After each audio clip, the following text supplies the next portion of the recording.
अगर आप BA second year third semester के स्टूडेंट हैं और डिजिटल मार्केटिंग की क्लास को ढूंढ ढूंढ करके परेशान हो रहे थे, तो ये क्लास बन रहेगी आपकी आपके माइनर सब्जेक्ट डिजिटल मार्केटिंग की एमसीक्यू क्वेश्चंस के साथ। डिटेल्स को हम धुआं धुआं कर देंगे। और अगर आपको नहीं पता है कि थर्ड सेमेस्टर में सेकेंड ईयर के थर्ड सेम में आपके कौन कौन से माइनर सब्जेक्ट होंगे, तो उसके लिए हमने एक सेपरेट वीडियो बनाया हुआ है, जिसकी लिंक जो है आपको डिस्क्रिप्शन बॉक्स में मिल जाएगी।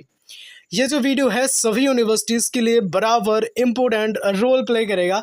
साथ ही हम आपको बताना चाहेंगे संपूर्ण यूट्यूब का बाप वीडियो रहेगा ये, है ना। बहुत शानदार और उम्दा तरीके से बेसिक कंसेप्ट को क्लियर करते हुए चीज़ों को हमने बारीकियों से समझा है। बिल्कुल केवल एग्ज़ाम में आने वाले इम्पोर्टेंट प्रश्नों का जो है संकलन इस वीडियो में आपको मिलेगा। सारी चीज़ों को बहुत अच्छे से उम्दा तरीके से डिस्कस करेंगे। तो चलिए फिर नमस्कार, जय हिंद, वंदे मातरम। दोस्तों, स्वागत है आप सभी का आपके अपने चैनल बीएससी एमबीए शिवम में, और मैं शिवम दुबे आपका बहुत बहुत स्वागत करता हूं। हम लोग सबसे पहले जानते हैं डिजिटल मार्केटिंग। हेडिंग डाल दो भैया कॉपी में अपनी, लिखना स्टार्ट कर दो। और मैं हमेशा कहता हूँ जब भी आप क्लास देखने बैठा करो, है ना, कॉपी पेन लेके जरूर बैठ जाया कीजिए और अपने नोट्स बनाओ। आपके अपने नोट्स जो हैं वो एग्ज़ाम टाइम पे वॉन वीटा साबित होते हैं। डिजिटल मार्केटिंग है क्या, सबसे पहले आप यही समझ लो। देखो, इंटरनेट, कंप्यूटर और इलेक्ट्रॉनिक मीडिया के जरिए जो मार्केटिंग करी जाती है, ठीक है, उसको हम कहते हैं डिजिटल मार्केटिंग। ठीक है, चलो अब देखो एक चीज़ और बताएं। डिजिटल मार्केटिंग जो है वो इंटरनेट के माध्यम से करते हैं। ये बात आपको बहुत ज़्यादा याद रखनी है, माइंड में सेट कर लेना है, बहुत अच्छे से आप जानते होंगे। ठीक है, चलिए, इसे ऑनलाइन मार्केटिंग के रूप में भी जाना जाता है ना। आपको पता ही होगा, जैसे बहुत सारी ई कॉमर्स जो एप्लीकेशंस या साइट वगैरह होती हैं जिनके थ्रू हम शॉपिंग वगैरह करते हैं, या फिर अदर जो चीज़ें होती हैं जिनके थ्रू मार्केटिंग वगैरह होती है, आपको पता होगा ऐसे बहुत सारे एप्लीकेशंस होते हैं, है ना। लाइक अगर हम बात करें अमेज़न की, फ्लिपकार्ट की, या फिर और भी सारे जो एप्लीकेशंस मार्केट में अवेलेबल हैं, है ना, तो उनके थ्रू जो है वो शॉपिंग वगैरह हम लोग करते हैं, तो वो डिजिटल मार्केटिंग के अंतर्गत आता है। बहुत अच्छे से साधारण रूप में हमने चीज़ों को आपके सामने रख दिया है। देखो यहाँ पर डिजिटल मार्केटिंग क्या है, हम आपको बताएं। इसके जरिए क्या है, कंपनी को अधिक से अधिक ग्राहकों तक अपने प्रोडक्ट को पहुंचाने में मदद मिलती है। यानी कि जो आपका डिजिटल मार्केटर रहेगा, जो डिजिटल मार्केटिंग करते हैं, वो क्या करते हैं, अपने बहुत सारे कस्टमर्स तक अपने प्रोडक्ट को पहुंचा देते हैं। ठीक है, और कम समय में पहुंचा देते हैं। इससे क्या होती है, समय की बचत होती है। अब आप कह रहे होंगे सर समय की बचत कैसे होती है, तो देखो, जैसे आप मार्केट जाते हैं कोई वस्तु या कुछ भी परचेज करने के लिए, तो आप मार्केट गए वहाँ पर, इससे आपका जाने जाने में जो टाइम लगा, उसके साथ ही आप जब मार्केट पहुँचते हैं वहाँ पर चीज़ों को पसंद करते हैं, है ना, फिर वहाँ से ख़रीद कर लाते हैं। और यहाँ पर क्या होता है डिजिटल मार्केटिंग में, आपने इस साइट पर विजिट किया और आपने देख लिया जो आपको पसंद है, यहाँ से ऑर्डर कर दिया।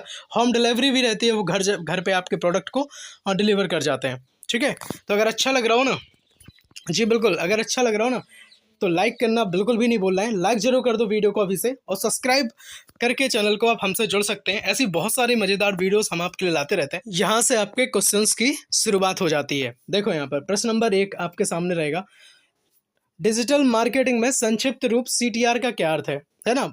संक्षिप्त रूप से जो क्वेश्चंस आते हैं उसके बारे में भी आपसे पूछ सकते हैं। देखो, जो क्वेश्चंस आपके एग्जाम पॉइंट ऑफ व्यू से इंपॉर्टेंट रहेंगे, उन्हीं क्वेश्चंस को यहाँ पर हम डिस्कस करेंगे। क्रिटिकल टाइमिंग रेशियो, प्रश्न नंबर 1 की हम बात कर रहे हैं। सेकंड ऑप्शन इसका रहेगा क्लिक थ्रू रेट। थर्ड की हम बात करेंगे कॉस्ट टू रिकॉल।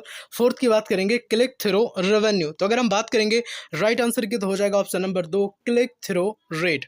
देखो, जहाँ ज़रूरत होगी वहाँ हम डिटेल्स भी जानेंगे, कोई भी बच्चा परेशान बिल्कुल भी नहीं होगा। ठीक है, चलो, प्रश्न नंबर 2 रहेगा आपकी स्क्रीन पर। अनिवार्य रूप से छोटे कंटेंट, है ना, यहाँ पर खालिस्तान है, याद रख लेना।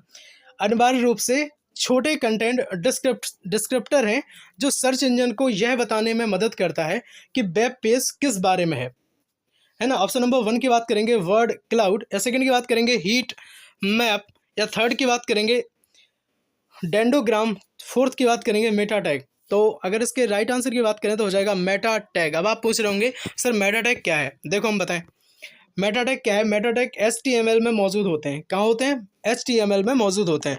अगर आप में से किसी को भी HTML का फुल फॉर्म पता हो तो बहुत अच्छे से अच्छे बेहतरीन तरीके से बढ़िया साफ साफ कमेंट में लिख दो, ठीक है। चलो, आमतौर पर पृष्ठ के शीर्ष पर और इस प्रकार केवल सर्च इंजन के लिए दिखाई देते हैं। तो ये मेटा टैग का यूज़ होता है जो सर्च इंजन के लिए दिखाई देता है, शीर्ष पर दिखाई देता है ना, और HTML में मौजूद होते हैं। HTML का क्या फुल फॉर्म है आप लिख ही देंगे, और सब्सक्राइब करके आप हमसे जुड़ सकते हैं। बहुत सारे माइनर सब्जेक्ट की क्लासेस हम आपको देते हैं। साथ ही में माइनर सब्जेक्ट की क्लास देने के साथ साथ जब आपका एग्ज़ाम होता है तो मैराथन क्लास हम आपको उपलब्ध करवाते हैं। मैराथन क्लास का मतलब है एक क्लास में हम आपको पूरा विषय कंप्लीट भी करवाते हैं। तो बिल्कुल सब्सक्राइब जरूर कर लें देश हित में, राष्ट्र हित में, फ्री शिक्षा के लिए VSC MBA Shivam study platform को। प्रश्न नंबर 3 की हम बात करेंगे। CPA का क्या अर्थ है? CPA का आपको अर्थ बताना है। तो देखो, फुल फॉर्म होता है इसका कॉस्ट पर एक्विजिशन। हिंदी में अगर हम बात करें इसकी तो कहते हैं इसे लागत प्रति अधिग्रहण। देखो, या इसे प्रति कार्य लागत के रूप में भी जाना जाता है ना। आप CPA के बारे में देख लो है क्या एक्चुअल में। CPA एक वित्तीय मैट्रिक है जिसका उपयोग मार्केटिंग अभियानों के राजस्व प्रभाव को सीधी मापने के लिए किया जाता है, ठीक है। चलिए, प्रश्न नंबर 4 रहेगा आपकी स्क्रीन पर। SEO का क्या अर्थ है?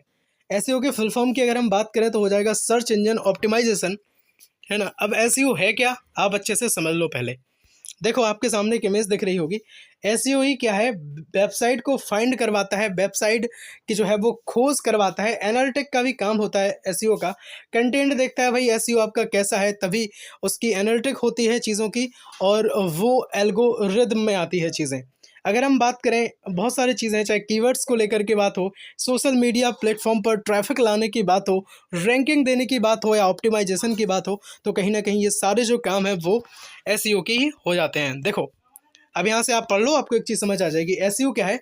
भुगतान किए गए ट्रैफिक के बजाय बिना भुगतान किए गए ट्रैफिक को ट्रैक करता है। SEO क्या करता है?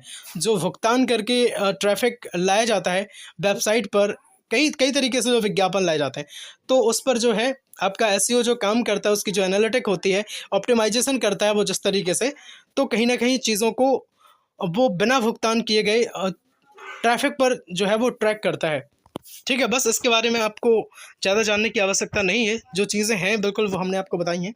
यह अक्सर वेबसाइट के कुछ हिस्सों में छोटे संशोधन करने के बारे में होता है, ठीक। चलो,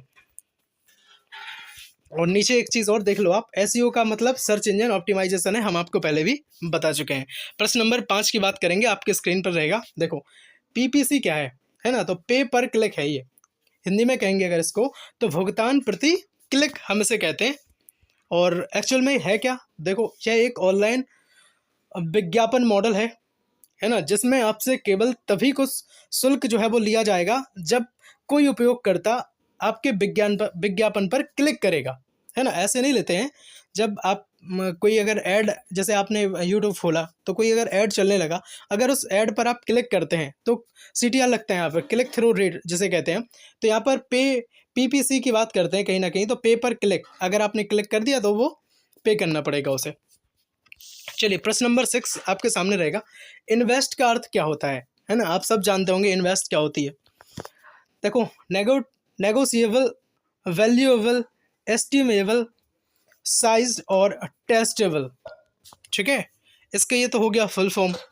तो व्यापार विश्लेषक इस शब्द का उपयोग सेवाओं और उत्पादों के वितरण के लिए करते हैं, ठीक है। व्यापार विश्लेषक हैं वो शब्द का उपयोग कहाँ करते हैं? सेवाओं के लिए और उत्पादों के वितरण, डिस्ट्रीब्यूशन के लिए करते हैं।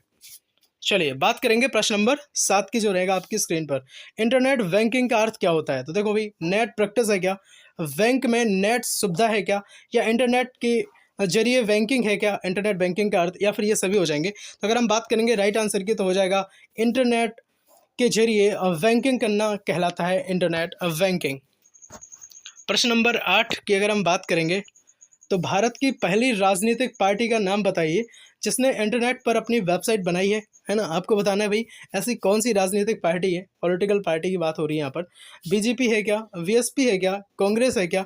या फिर राष्ट्रीय जनता दल है? तो अगर हम बात करेंगे राइट आंसर की तो हो जाएगा ऑप्शन नंबर 1। BJP एक ऐसी राजनीतिक पार्टी है जिसने इंटरनेट पर अपनी वेबसाइट बनाई है, ठीक है। HTML का फुल फॉर्म अगर आपने लिख दिया है कमेंट में, तो बहुत अच्छी बात है। अगर आपको नहीं पता है तो देखो हम बताते हैं आपको। हाइपर टेक्स्ट मार्कअप लैंग्वेज, क्या भाई? Hyper text markup language. प्रश्न नंबर 10 आपकी स्क्रीन पर रहेगा। कंप्यूटर को इंटरनेट से जोड़ने में मदद करता है। भाई क्या मदद करता है? ब्राउज़र, केबल या फिर नेटफिट की बात होती है ये सभी। तो अगर बात करेंगे राइट आंसर की, तो ब्राउज़र जो है कंप्यूटर को इंटरनेट से जोड़ने में मदद करता है, बिल्कुल। प्रश्न नंबर 11 की अगर हम बात करें तो डॉट जो ORG है उसका संबंध किस क्षेत्र से है? शिक्षा के क्षेत्र से है क्या, या व्यवसायिक क्षेत्र से है? तीन की बात करेंगे ऑप्शन गैर व्यवसायिक, चौथी की बात करेंगे संगठन। तो ORG की अगर हम बात करें तो इसका संबंध संगठन से है, ऑर्गेनाइजेशन से है, ठीक है। मल्टीमीडिया की ये क्लास 2 रहेगी। केवल एग्जाम में आने वाले इंपॉर्टेंट प्रश्नों को हमने इस वीडियो में डिस्कस किया है। संपूर्ण यूट्यूब पर फास्ट, सुपर फास्ट, बेस्ट तरीके से आपको क्लास देने का काम जो है वो BSc MBA Shivam study platform के माध्यम से चैलेंज के साथ किया जाता है। जी हाँ बिल्कुल, BA BSc BCom second year 3rd semester के स्टूडेंट के लिए ये जो क्लास है, अगर आपने नहीं देखी है लिंक डिस्क्रिप्शन में दे देंगे, बाकी प्लेलिस्ट विजिट जरूर कर लें। सभी विश्वविद्यालयों के लिए ये जो वीडियोस हैं बराबर इंपॉर्टेंट रोल प्ले करती हैं। टूर गाइड का अगर आपने सिलेबस नहीं देखा है ना, आपने सबसे पहले अगर ये नहीं देखा है कि आपके कौन कौन से माइनर सब्जेक्ट हैं, तो लिंक डिस्क्रिप्शन में है, आप सबसे पहले वो चेक कर लो कि आपके कौन कौन से माइनर सब्जेक्ट हैं एक्चुअल में, ठीक है। मल्टीमीडिया, ये आपका मल्टीमीडिया का सिलेबस है। मल्टीमीडिया या फिर टूर गाइड, इसमें से कोई एक आपको लेना था।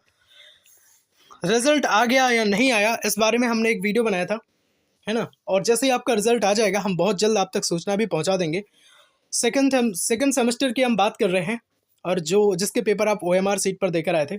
और अगर हम बात करें माइनर 1, माइनर 2, माइनर 3, कौन कौन से आपके माइनर सब्जेक्ट हैं, इसी की हम बात कर रहे थे। तो लिंक डिस्क्रिप्शन में मिल जाएगी, जरूर देख लेना यहाँ से। बाकी सब्सक्राइब जरूर कर लें अपने परिवार BSc एमबीए शिवम को, जो बात करता है राष्ट्र हित में, देश हित में फ्री शिक्षा की। मिलते हैं इसी के साथ नेक्स्ट वीडियो में, तब तक के लिए जय हिंद, वंदे मातरम। शेयर जरूर कर देना दोस्तों को, और साथ ही में लाइक वीडियो को करना बिल्कुल नहीं भूलना है, क्योंकि आपके एक लाइक से बहुत ज़्यादा मोटिवेशन मिलता है दोस्तों। और अपने कॉलेज का नाम, अपनी यूनिवर्सिटी का नाम जरूर लिखना कमेंट में, हमें बहुत खुशी होती है। साथ ही आप हमें बताना कि आप फर्स्ट सेमेस्टर में, सेकंड सेमेस्टर में क्या आप हम ही से पढ़े हैं। अगर हमारे आप पुराने स्टूडेंट हैं तो हमें देखकर बहुत खुशी होती है। मिलते हैं नेक्स्ट वीडियो में, तब तक के लिए जय हिंद, जय भारत। और आप कमेंट करके जरूर बताना कि आप नेक्स्ट क्लास किस सब्जेक्ट की चाहते हैं। वंदे मातरम, भारत माता की जय।